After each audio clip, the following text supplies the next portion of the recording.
up? I got Naskin here with me. This ain't a diss song, but yeah, you know what it is. I'm a cheesehead, y'all niggas cheese whiz. Pittsburgh Steelers, that's nothing. That Super Bowl ring, that's nothing. Pull up in your town when you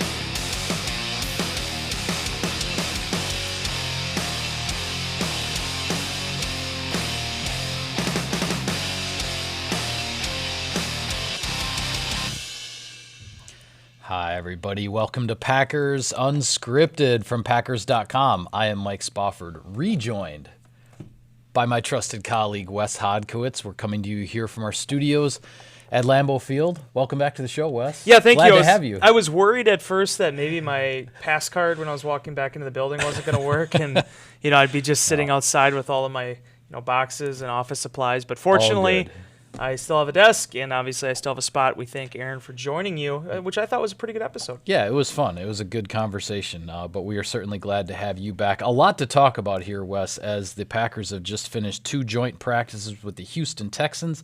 The preseason opener against those same Texans is coming up Thursday night at Lambeau Field. But I want to start this show with some brief recollections on an all-time Packers great. He was back in the building on Tuesday. Jordy Nelson making his retirement from the NFL official, retiring as a member of the Green Bay Packers. He didn't stand at the podium and give a speech. He just said, "All right, I'll take some questions." But some interesting little anecdotes that came out from his career. Just your memories, your recollections of number 87. I want to first off mention I actually asked Tramon Williams about that this week. The fact that if it was kind of funny seeing Jordy have a retirement ceremony, considering Jordy's never been a guy that really wants to be in the spotlight. And Tramon, as Tramon always does, found a phenomenal way of conceptualizing everything where he said, the one thing that he understood, Jordy understood, was that even though he didn't want to be in the spotlight, the way he played on the field put him in the spotlight. And if you're going to be there, you have to be able to carry yourself in a way in which you're not only a top-flight Pro Bowl receiver, but you're going to be a leader on this team. And I think, as you saw as well with guys speaking around the locker room this past week, consistency and leadership were the two, kind of buzzwords when it comes to Jordy Nelson. From a play style perspective, I haven't covered the NFL for a long time, Mike. I know there's been great receivers that have come before Jordy Nelson. There'll be great receivers that come after Jordy Nelson. But I don't know if there's anyone that I've covered that's made my jaw drop as much as Nelson did with his play. And when I was asking some players in the locker room this past week, when they think of Jordy Nelson, what comes to mind? So many of them, as I think even Jordy did, mention that play in San Francisco. Yeah. The sports science, sideline catches. The things that he could do that went above and beyond what a receiver should be able to do. Maybe not biologically, but that sort of telekinesis that he had with Aaron Rodgers to be in the right place at the right time. And then, by the way, when you're in the right place at the right time, making an out-of-this-world catch. When I think of Jordy Nelson and 10, 15 years go by, those will be the memories that come to mind first. Yeah, absolutely. And to me, it definitely is the connection, the chemistry, the camaraderie, everything a pair of you want kings, to call you could it. say. Yeah, with Aaron Rodgers. As I've mentioned, I think, before on the show, a couple years ago, Rodgers and Nelson were the cover story for the Packers yearbook, and I was fortunate enough to get about a half-hour sit-down in a room, just the three of us, had both of them together. And I've never asked so few questions, Wes, in a half-hour interview, because all I had to do was bring up a play, bring up a moment, and Rodgers and Nelson started talking. I mean, we all know about Rodgers' recall of details and everything like that. Jordy Nelson's not far behind, and that's part of the reason he had that connection that he had with Rodgers, because he remembered everything. And I think in some ways, as disappointing as it was, obviously, that with the great start to 2017, and Jordy had 6 touchdown catches in the first 5 games, but then Aaron Rodgers ends up breaking his collarbone, and Jordy Nelson's last season doesn't finish the way it started. it's fitting in some ways that his last touchdown catch as a member of the Packers, which he's second all-time in touchdowns, and he and Rodgers as a tandem have combined for more touchdowns than anyone else in Packers history. It was in Dallas prior to the dramatic Davante Adams last-second touchdown catch, but it was on an adjustment at the line of scrimmage that the two of them had talked about and that they both remembered from a game in Miami in 2014, that this is 3 years later than in 2017 that they connect on a touchdown in the back of the end zone in Dallas, and that ends up being his last touchdown as a Packer. It almost doesn't get more fitting than that in the big picture. Well, it also is something that perfectly encapsulates their relationship, their friendship, and their partnership over all those years. I remember there was a story I wrote that technically was on Aaron Rodgers for the game program, which was in 2017, I believe. And I had mentioned to him, and he was almost kind of taken back by it for a moment, that him and Nelson at that point in time, there was no other quarterback and receiver in the NFL that had been together for as long as they had been together. And it wasn't even close. It was by like 2 or 3 years. Because one, you just don't find receivers and quarterbacks that are that good that are able to stick around that long together, kind of in that same age vicinity. Now you start to see it more where it's the Aaron Rodgers and a younger guy like Davante Adams, or what Drew Brees has done with the litany of receivers that he's worked with over the years. And that relationship, when you can get two guys playing together for 10 years, the amount of knowledge and trust that you develop with that individual. The other thing, too, about Jordy Nelson that I've always found to be really insightful into the man he is, he wasn't the kind of guy that was ever going to stand at his locker and give you this ESPN breaking news, first of the broadcast type quote.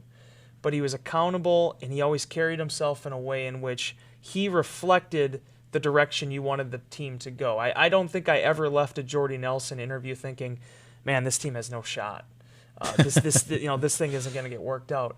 He was a consummate professional that always stressed going back, learning from your mistakes, and being able to make those adjustments and move forward. And I thought the perfect example of that was 2016, one of his last big years here in Green Bay. The fact that things were going in the direction they were, people started questioning things. Rodgers utters the words, "We're on the table."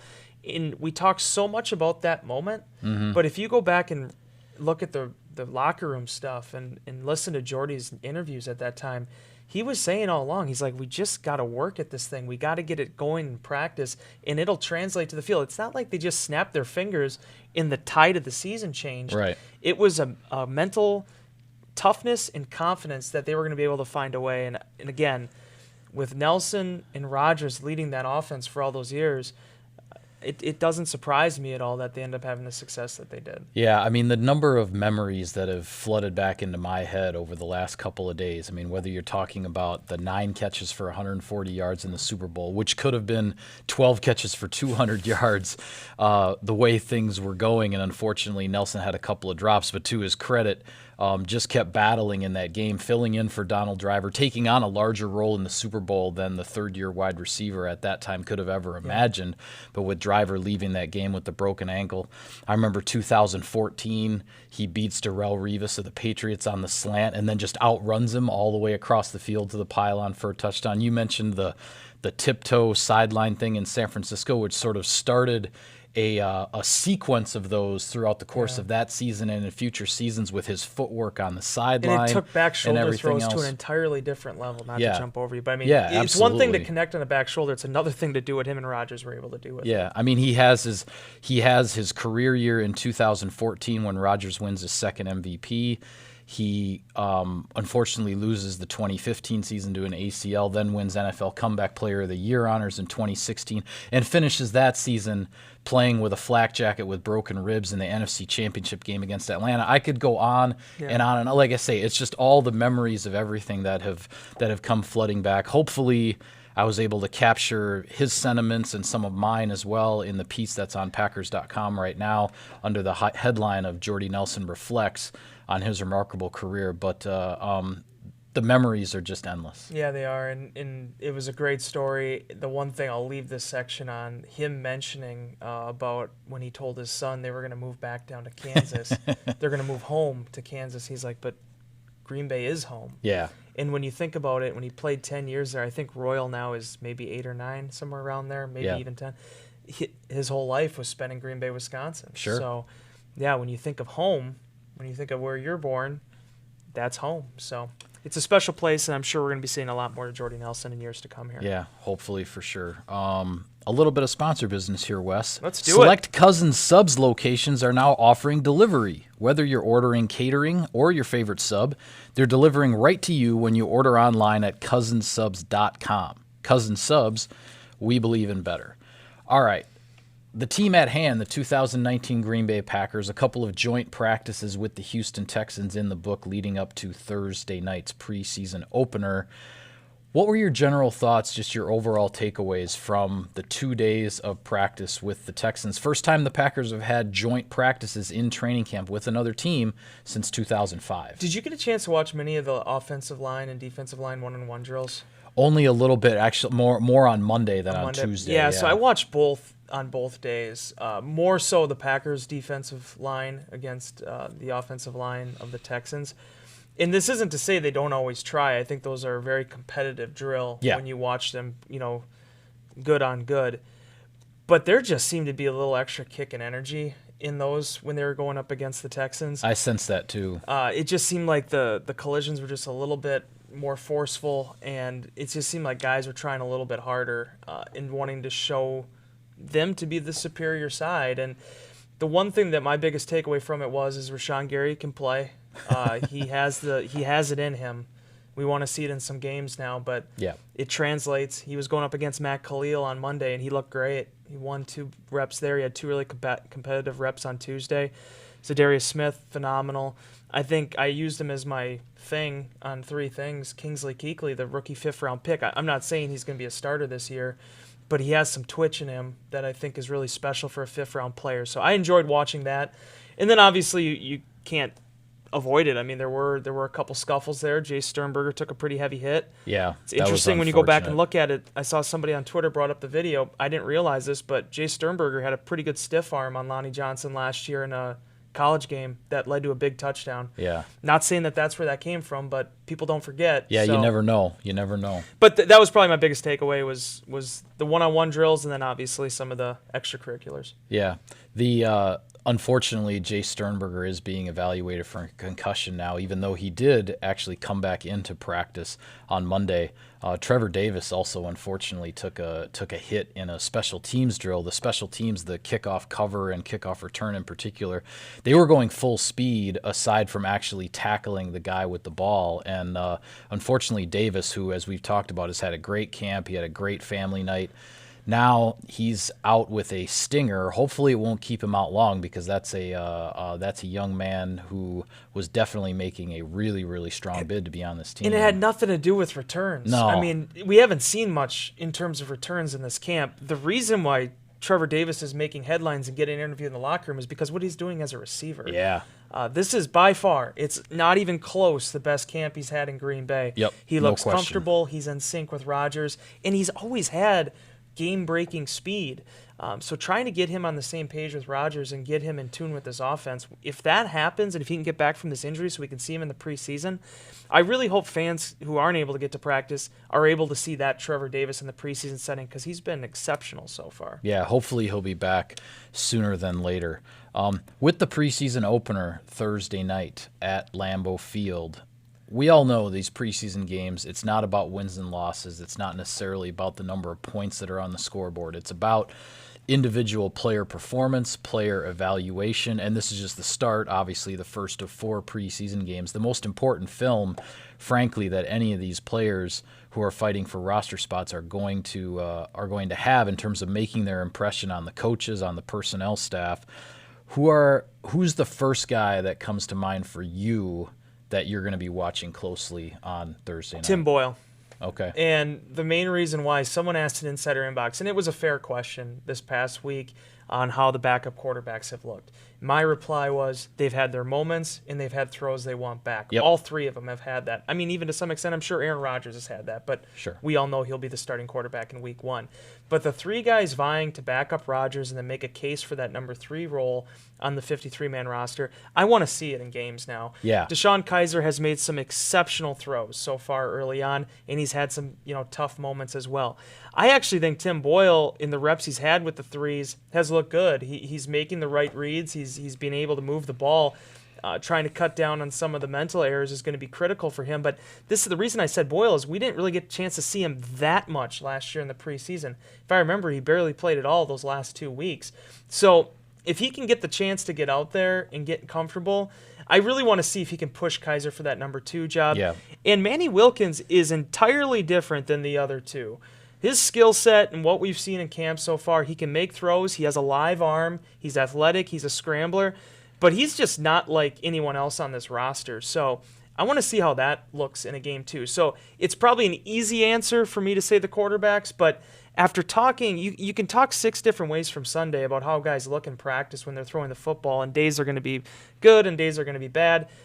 Let's see what happens in a game, because with that, there's only 4 of them and you have to make them count. Yeah, and I think this is a big game along those same lines. The first guy that comes to mind for me is DeShone Kizer, because based on what we have seen in practice, DeShone Kizer right now, if you had to pick it, he's the number 2 quarterback on this team. So he has to use these preseason games to solidify that, solidify his status there, and continue to generate the confidence from the coaching staff and the personnel department that he can be that guy. With what he's done so far in training camp leading up to this first preseason game, you don't want to see a step backward. You don't want to see a step back from anybody, but certainly from Kizer, with the way his relief appearances for Aaron Rodgers last season did not go well. As you said, he has definitely made some plays. I think he's flashed the most out of all of the backup quarterbacks in camp so far.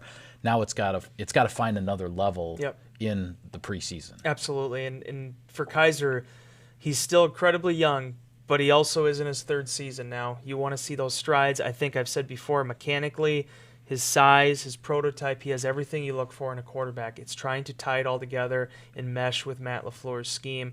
And he has some good receivers that are going to be hungry to compete with him in these games as well. I mean, you're from 2 to 7, it's a wide open competition. And heck, Mike, another guy that I'm going to be looking at too is Darius Shepard, the former tryout receiver from North Dakota State. Right. Here's a guy that's getting reps with the number 1s. Darius Shepard now needs to go out there and prove that he's not just Tyrone Walker, who's going to go out and make some impressive catches in the preseason and then just come up short when it comes time to make the roster. He's trying to actually make a bid at this thing too. So seeing those young, hungry receivers try to make some plays for these quarterbacks too is going to be a really interesting thing to watch. Yeah, and if there's another guy, and I don't want to get too much more into the receivers, obviously we're going to be watching them, and we'll certainly talk about them after the game. But if there's another guy on offense that this is a big game, and I'm certainly going to be watching, I think it's worth fans watching for number 70, Alex Light, at offensive tackle, because the Packers just waived injured Jason Spriggs, the 4th-year backup offensive tackle. Alex Light is now the number 3 tackle on this roster behind David Bakhtiari and Brian Bulaga. The coaching staff likes him. They like what they see, and it's him doing it in the games now, in under the bright lights and in the big setting. This is a huge opportunity for him to really cement his status and where he stands on this roster, and he's going to be a guy to watch throughout the entire preseason. And he's getting the reps too. I think you're going to see him play a lot this preseason, because I don't know how much we're going to see Brian Bulaga. I mean, they obviously have a plan for Bulaga. They want to keep him healthy. He's in a good spot right now. He's had a full off season. They don't want any setbacks there. So Alex Light's going to play a lot, and his biggest challenge here these next 4 weeks is going to be showing that, you know what, I deserve to be that number 3 guy. I deserve to be the swing tackle. You don't have to start creating strange dominoes where if one of those guys goes out, well, then Billy Turner's kicking out, or you're having to put, Justin McCray out there or move Lane Taylor around. I'm your guy, and that's going to be a pivotal thing for him. I like his disposition. This guy came out of nowhere last year, Mike. I mean, one of the reasons, I've said this before in Inbox, that I don't make predictions on the roster. I honestly didn't have Alex Light making the roster. I didn't see him coming on like I think James Campen and some of these scouts saw him coming on, and that's because I don't have an eye for talent in that way. It's not anything against Alex Light. But he came out of Richmond. He was an undrafted free agent, and he made his presence felt, and now he has a million-dollar opportunity here to show that he belongs. Yeah, well, quickly on the defensive side of the ball before we run out of time, the guy I'm going to be watching is Tony Brown, the young cornerback, number 28. Aaron Nagler and I talked about him on our previous show. But with Kevin King out right now with a hamstring injury, Tony Brown has been the guy with the starting nickel defense as far as the three corners. Jair Alexander, Tramon Williams, and Tony Brown is the third guy. He got some reps against DeAndre Hopkins these last couple days with the Houston Texans in town. We'll see how much the Texans play their starters. As we talked about, we're not sure how much the Packers are going to play theirs in this first game. But again, a guy who's done everything in training camp that you want a guy to do up to this point. So now you get to where you want to see it at another level in a competitive game setting. You don't want to see any regression. You don't want to see a setback. Tony Brown, for me, is that guy on defense. And something I want to say about Brown, too, and I think this is the shift you've seen with the Packers cornerbacks over the last few years. Tony Brown has a lot of potential in him. This is a guy you're talking about here that was one of the top recruits in the country when he committed to Alabama. He ends up being an undrafted free agent. He's an undrafted free agent that is an incredibly intelligent human being, book smart, great football IQ, and he's really fast too. Yeah, he's got. So it doesn't really line up that he ended up being a college free agent, but the Packers felt very strongly about him that when he came free during cutdowns, they put in that waiver claim, they got him on their roster. They've had a situation in previous years where you'd have guys step in at cornerback and they sort of were maxed out from a physical aspect. They weren't going to get faster. They weren't going to get taller. They weren't going to get quicker. Maybe they were smart, but there was athletic drawbacks there that just were going to prevent them from being able to cover the elite receivers in this league.